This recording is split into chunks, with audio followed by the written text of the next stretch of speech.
ورا كل طفل قصة مختلفة في رحلة علاجه من السرطان.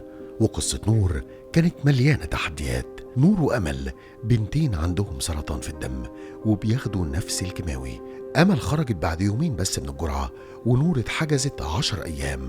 واكتشفنا أن نور عندها طفرة نادرة بتخلي الدواء أقل فعالية ليها، فعدلنا جرعاتها على حسب نتيجة تحليل الصيدلة الجينية، وحالتها اتحسنت. في وحدة العلاج التشخيصي في مستشفى 57 احنا بنساعد الفريق الطبي في اختيار الدواء والجرعة المناسبة لكل مريض.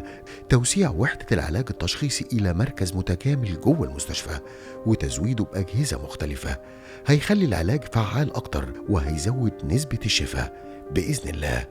بمساعدتكم هنقدر نوفر علاج شخصي لكل طفل أكتر وأكتر، لأن كل طفل يستحق فرصة للشفاء.